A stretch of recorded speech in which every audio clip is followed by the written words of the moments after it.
sometimes when you do a show every single week, we didn't do one last week because of the town meeting, and I tell you, I needed the break. Visual Radio Live. I never do anyhow. Visual Radio Live. Hello, Archer. Hey there, Joe. How you doing? Good. It's been a while. Well, it has been a while, and I'm sorry for my tardiness. I do apologize. All day long, I've been talking to myself, saying, gotta call Joe, gotta call Joe. I had it marked down on all sorts of bits and pieces of paper, and then I totally spaced it out. So I do apologize. You're a friend of the show. Archer, we've had about 1,000 guests now, right? Yeah. And, okay. and since we started the show in 1995, and you are one of the few, if not the only author. We've had many people come back many times, but of all the authors, this, I think, is your 5th appearance. Good Lord, really? Wow. So we are honored. Honored and flattered. Well, I love the Joe Gunther series. And for a scholar and a gentleman. It's really compelling. I can't wait for Joe Gunther to be the next Perry Mason on TV. You and me both. Great. I'm glued to the old Perry Masons. I love the color ones that they did in the 80s, you know? But the black and whites, they're on at night, and you can't beat them. Well, I used to be dedicated to them. Of course, up in Vermont, we're a little more restrained as to what we have available, and unfortunately, I can't get them any longer. But I used to be totally hooked on them, and I was brought up with those suckers because I'm a man of a certain age. Well, did you know that Earl Stanley Gardner lived a couple of towns away in Malden? No, I had no idea, but I have visited his office, which has been stolen lock, stock, and barrel and reconstructed in its entirety, including the outside, because it was a cabin, and is now currently on the 8th floor or thereabouts of the Humanities Research Center in Austin, Texas. Interesting. Well, I was doing a column for the Malden paper for years, and they had another one of our writers, Peter Levine, great guy, had tipped me off to this whole thing on Earl Stanley Gardner coming from Malden. Della Street was named after a street called Dell Street. Oh, great. I got to take a photo and put it up on the web, you know? Yeah, that's a great idea. But, so there's these Boston roots for Earl Stanley Gardner and his terrific Perry Mason series. But now you've got 25 Joe Gunther books? Well, 24. The 25th, you're actually right. The 25th is finished, but I'm still editing it, as I've been doing all day today. So that'll be out next fall. So right now, what people have available in 3 Can Keep a Secret is number 24. Oh, okay. Boy, do you edit yourself? Yes, I do. And I do so extensively. I go over it again and again and again. Actually, I won't be submitting the manuscript to the publisher for another 2.5, maybe even 3 months. And in the meantime, the publicity season will calm down, and I will edit every day, all day, and then I hand it out to 5 trusted, experienced editors that I've been using for many a year, including my wife. And they then go over with a fine-tuned comb, and they report back their own gut feelings and corrections and whatnot. And if I agree with those, I incorporate them, and if I don't, I don't. But it's an invaluable sort of sounding process. So by the time I send the manuscript to New York City in February, they think I'm a really good writer. Well, you've got the experience, and earlier, I believe it was St. Albans Fire, which I'm holding up right now. I can't put the book down when I started one of your books, so I think you're a pretty good writer, man, more than a little pretty good. You're very good. Hey, Joe. I appreciate it. But what troubles me here is how the heck can 3 keep a secret when 1 can't even keep a secret? Well, you have to finish the quote, because 3 Can Keep a Secret is only the beginning of a quote that runs, thanks to Benjamin Franklin, 3 can keep a secret if 2 of them are dead. Kind of like the first rule of assassination is kill the assassin. That pretty much lowers the dead body rate, doesn't it? Wow. So that is kind of chilling. And with 24 books, Gunther has taken a number of turns. How are you feeling with the character right now? Has he come of age? Well, he better have, because when I met him in 1988 and introduced him to everybody else, he was middle-aged and nearing retirement. He's still middle-aged and doesn't talk about retirement anymore. Well, I guess what I discovered is that he's sort of locked in time, although I'll refer to cell phones and DNA and things that didn't exist in the very first book. I'll refer to them now, but in a funny kind of way, he operates in a kind of twilight zone of time reality. And I think most of my readers have sort of gotten into that. Every once in a while, they might ask me, how the hell old is this guy? But it's not a matter of age, it's a matter of experience, and also, you look at yourself in the mirror, you don't see someone of a certain age, you see someone of a certain experience. And I don't know about you, but I keep pushing back the old age label because I don't feel old, and I'm in my mid-60s. So Joe is a sort of perpetual guy, who's put in his almost full career, but he's never going to run out of that last few years. So for all I know, he may be chronologically pushing 90, but we'll never have to worry about that. I suspect that when and if I ever end the series, and it could be 20 books from now, he's still going to be the same age as when we found him. And what's really interesting about this, Archer, is when you go to those old Perry Mason black and whites, Perry seems frozen in time like that, doesn't he? Well, exactly right, as does Sherlock Holmes and Travis McGee and so many others. There are a few people who have aged through a series of books, but I would say that probably the majority of series characters tend to do as I did. They might do it in a little bit more organized fashion. I have to admit that I didn't actually know when I set out that I was going to be writing 24 books plus. But someone like Sue Grafton, for example, absolutely figured out that she would only write about the 1980s, and that her main character would just sort of operate within that limited specter of time. And I just never really thought that out. But I don't really regret it much. The one stumble I made, Joe, is that early on in the series, I identified Joe as being connected to the Korean War. He was a veteran of that war. And now all I do is I just don't make allusion to that. I just say he's a combat veteran, and I leave it at that. Yeah, I don't see it as a misstep as much as the characters always evolve. Yeah, they have to exactly. evolve. And, J.K. Rowling had that wonderful Harry Potter series, which adults and kids and everyone of all ages could really enjoy. A kind of a serialized fantasy trip, kind of like Wizard of Oz, you could appreciate every year.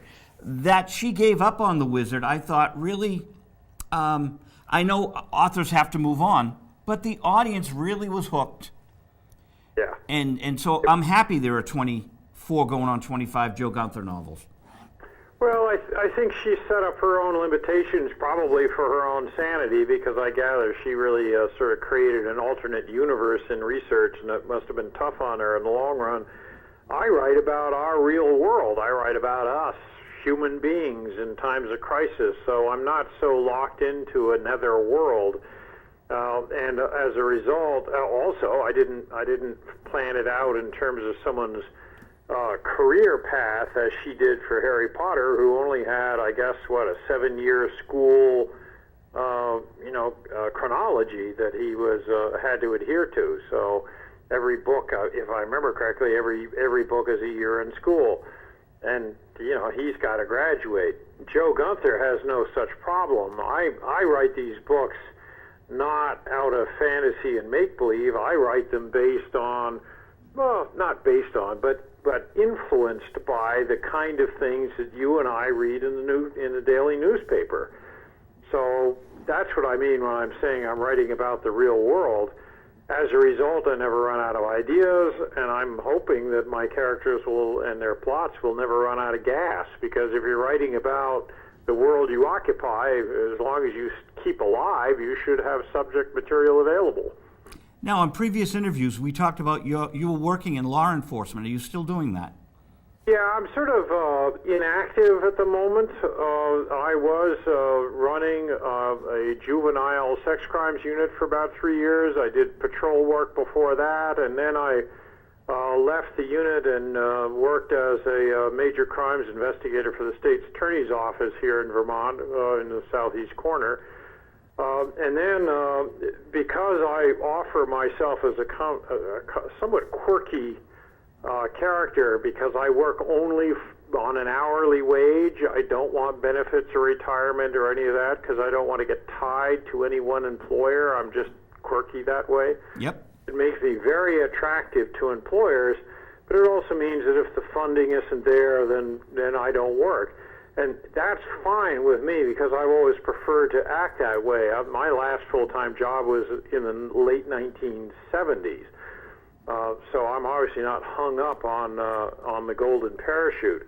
However, at the moment, I've gotten so immersed in expanding the publishing business that I'm involved in that I've run out of time. I'm a medical examiner and a death investigator for that office. That's basically a full-time job. And I do the writing, which is obviously a full-time job. So at one point I had 3 of those jobs when I had the law enforcement. So I've stepped back a little just for sanity's sake. And I've put in a good number of years, so I'm happy. I got a lot done and did some good work. And keeping my hand in as a medical examiner helps.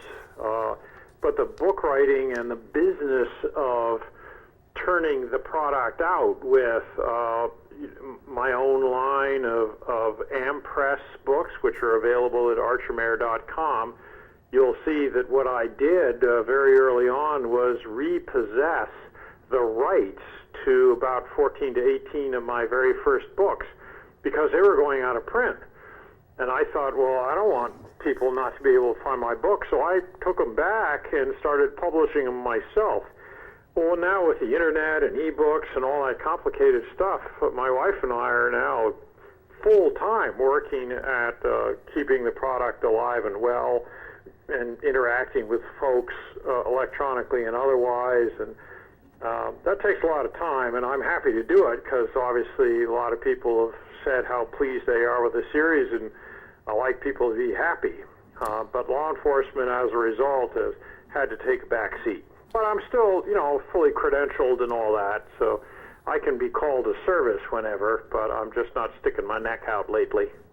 Well, 2 points on all this. One is, when I was a teenager, I went to the NorEastCon, the Northeast Science Fiction Convention. Yeah. And this is back in 69, 70. And now there's something that a bunch of rock and rollers put together. Every June in Burlington, Mass., they have the ReaderCon, which is a science fiction fantasy book festival. And I went there with the camera, because I love talking to authors, as you know. And it was really fascinating, Archer, because a lot of the books I saw as a teenager, I never thought would go out of print. It was just, Philip K. Dick, you would think it's going to stay in print, right? Sure, an icon, yep. And there, lo and behold, the BosCone, BOSKONE, now that was the Boston conference. I used to go to the BosCone when I was a teenager, and then the NorEastCon was the big national convention that just happened to be in Boston that year. Mm-hmm. The BosCone people are now republishing the lost titles, and they are gorgeous. They are so well done, so people are keeping the flame alive. Yeah. And that is so, it just never crossed my mind. You're telling me this, they told me this, it's like, wow, books actually go out of print. They do, and in the old days you couldn't do anything about it, but now with print-on-demand publishing and virtual availability, you can actually do this now. Now there's really no longer an excuse for any book to ever go out of print. Right, right. Now the second point I wanted to make was that you were in law enforcement. Law and Order SVU has been so successful, and they base a lot of the Law and Orders, even the other Law and Order, on the headlines. Yep. But you being a medical examiner, et cetera, the public, I think, really wants to know factual things in the fiction. Yep. And you're giving them that with Joe Gunther in the same way that Law and Order provides that. I think it's a good thing. Well, I do too, Joe, and I've always, I set out to do that from the get-go. When I began the series in the 80s, my point was to use as my primary source material fellow cops. I wasn't even a cop back then. They actually so appreciated what I was doing and how I was doing it that after a couple of years of turning out books based on the research that I spent with them, they actually hired me because they knew I was appreciative and on the inside and would do a good job and honor what they do without being a flag-waving whitewasher. You know, that was the other thing, is that I'm not here to write stories like Dragnet and other things where cops can do no wrong. I recognize cops as fellow human beings, so we're all prone to error and mistake. But that doesn't mean that what they do is not A, invaluable, and B, really interesting. So why turn it into sort of Bruce Willis Fantasyland stuff when all you need to do is just tell it the way it is in a lively and entertaining, well-written way, and there you have it. So I'm delighted with what you're saying, and I always thought from the start that these books would survive, and I hoped thrive, based on that simple truth that cops do interesting, worthwhile work, and they'd be interesting to read about. Now, I just reviewed the new Thor movie, and here's one of my complaints with it. Growing up reading the books, Yeah. Stanley and his colleagues had the Dr. David Foster, I think was his name. No, Jane Foster's the girlfriend. Dr. David, whomever, but there was the doctor that became Thor. He would find the stick and hit it on the ground. Yep. And I find that the movie didn't stay true to the book, and that is a flaw in, of course, that's true for the purists like myself. It's doing gangbusters, so what do I know, right? Right. And my question is, of course, there's Chris Hemsworth as Thor. Have you envisioned an actor, and if you don't want to say it on the air, you don't have to, that you would like to play Joe Gunther? Well, the sad part is that I've been entertaining the idea that Joe should go to the movies for 15 years or more, for that matter, because he's been around a long time. And some of the actors I initially thought of are probably dead of old age now. And I've been approached by deals that for some arcane reason or another didn't go through. One of the guys that I was thinking of was Harvey Keitel early on, because I think he's sort of a chameleon, everyday kind of looking guy. And some people say, oh, I don't see him at all because they remember him in a certain movie. But one of the beauties of a guy like that is that he's not a movie star. He's an everyman, and that's how I see Joe Gunther. So whether it's Keitel or someone else, I'm actually looking for someone whose eyes are not electric blue like Paul Newman's were, or something like that. I'm looking for a guy who more or less looks like all of us, because you and I are Joe Gunther, not Arnold Schwarzenegger. Right, and that's my fear, is that a great character can be typecast if a Tom Cruise is given the role, or even that would be a nightmare. Well, and even given great actors like Al Pacino and Robert De Niro, they become almost larger than life. Yep. Where when you get a Jack Nicholson as the Joker, it's more Jack Nicholson to me than the Joker. Oh, no lie. And that's why Heath Ledger did such a phenomenal job, because he was a chameleon who could turn characters into characters. Yeah. No, I think we're on the same wavelength there. I'm hopeful that this will happen. I think the books deserve them. All modesty aside, I think they're a superior series of books, and I can say that with minimal ego just because I've gotten incredible reviews from the very start. So given that the material has that kind of critical backing and appreciation, I don't see why at some point or another some movie guy isn't going to take a look at it and say, hey, we can make some equally high-quality movies or TV show out of it. First, a movie would be great, and then a whole TV series to come out of the movie. Now, we can say this because on Sunday it's free. Is it 1 o'clock in Medford?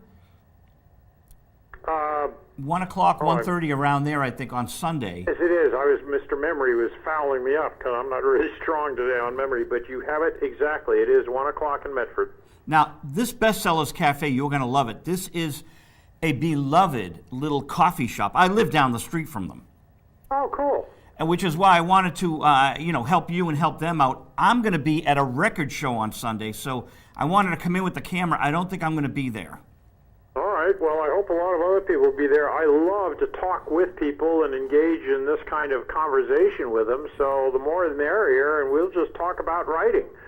Now, I interviewed Dennis Lehane again, and I did it at Bestsellers. Mm-hmm. And the fun thing for me was Bestsellers is on the Mystic River. So I got to interview the author of Mystic River on the Mystic River. On the Mystic River, and he's a nice guy. I like him. We've only met a few times, but I always liked him a lot. He's great, as you are, and you're going to love this store. If you haven't been there yet, have you? No, I've never had the pleasure. You're going to love it. It's one of those great, like that one on that's gone now in Somerville, Porter Square. Remember that Magic? Was it the Magic Bookstore? I absolutely do. Yeah. Yeah, that was. I think that's gone, right? I think it is. Yeah. Yeah, that was such a great place. It's a tough game. I saw you there. Yes, right near Porter Square. Well, this doesn't have as many books around. It doesn't have that charming Harry Potter-esque, that she created there. Yeah. But you will love Bestsellers. It's on the river. It's very comfortable, and the Medford residents are really into the whole book thing. Cool. Yeah, so you're going to have a really fun time. I look forward to it. This will be terrific. Yeah, and if I get back from the record show in time, which I doubt because it's in Dedham, but I'll stop in and see if you're still there to say hi. Well, I'll keep my fingers crossed. So, how long has the new one been out? I don't want to keep you too long, but it came out, October 1st. Wow. And we'll conclude just by asking where the tour's taking you. You're going to be going to a few other places? Yeah, I've got about 40 appearances. A good many of them are already come and gone since it has already been out a month and a half. And as you know, I have this way of really hitting the bricks and getting the word out. So for a while, I was doing an event every single night, night after night after night. I've got events in Vermont, New York State, Massachusetts, New Hampshire, places like that. I sort of stick to where I can drive, and also it makes sense because that's where most of my fan base is, at least locally. So I'm happy to see them and ask them to spread the word because that's how this works. Now, because we're nonprofit, we can only talk about free stuff. Is there a free chapter up on the website, archermayor.com? Well, yes, you can go to archermayor.com and you can check out any number of excerpts. In fact, if you click through all the listings of the 24 books, you're going to find extracts. But in addition, you can go to click on Open Season, which is the very first one, and that's available for free, or almost, as an ebook download. Wow. That's so cool. Yeah, yeah. Now, we are, since I last talked to you, for 3 years now, I've been here every Thursday night in Winchester. So we've done about almost 200 shows just here in Winchester in the past 3 years. So what that means, Archer, is if you're in the area and you got a Thursday night, just ring me up and you can come in the studio anytime you like. Cool. Well, thanks a lot, Joe. I really appreciate it. Nice to see you face to face. I'm sorry I wasn't able to get down there, so all you do is hear me over a phone, but... we do a lot of phone stuff. It's a opportunity. Thursday night, live show, so we just have fun.